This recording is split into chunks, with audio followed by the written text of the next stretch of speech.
Zamani, miaka ya 1970, mamlaka ya kupambana na vita dhidi ya matumizi ya dawa za kulevya, Drug Enforcement Agency, ama ukipenda DEA ya Marekani, walitangaza vita vikubwa kutokana na uigizaji na matumizi ya dawa ya kulevya inayojulikana kama heroin katika nchi ya Marekani.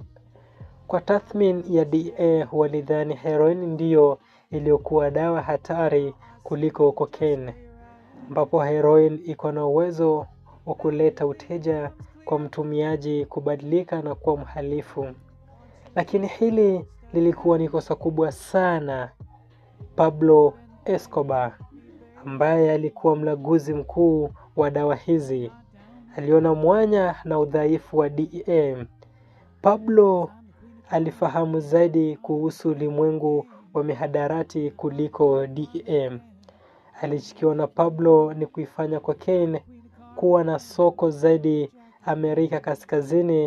katika Amerika Kaskazini. Katika kipindi hiki kulikuwa na watumiaji wachache sana wa cocaine kule Marekani, lakini Pablo aliona fursa ya kuifanya cocaine kuwa ni dawa inayotakikana Marekani na ulimwenguni kote.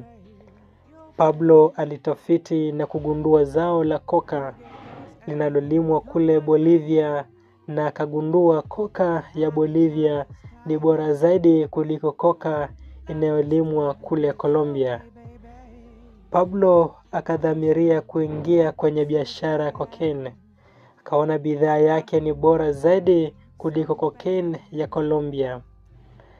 Mwaka wa 1975, Pablo Escobar alisafiri mpaka Bolivia, huko akakutana na Roberto Suarez Gomez, ambaye marafiki zake walipendelea kumuita El Padrino, yani the Godfather, kiongozi wa genge lililoitwa The Corporation.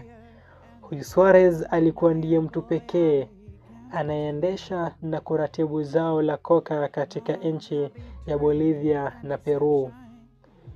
Kipindi hiki tayari alikuwa na mtandao mkubwa katika Amerika ya Kusini, na alikuwa na jina kubwa, ushawishi na nguvu ya kijeshi. Hivyo haikuwa rahisi kwa Pablo kumshawishi Suarez akubali kufanya na yeye kazi. Huyu Suarez alikuwa na nguvu kiasi kwamba alikuwa na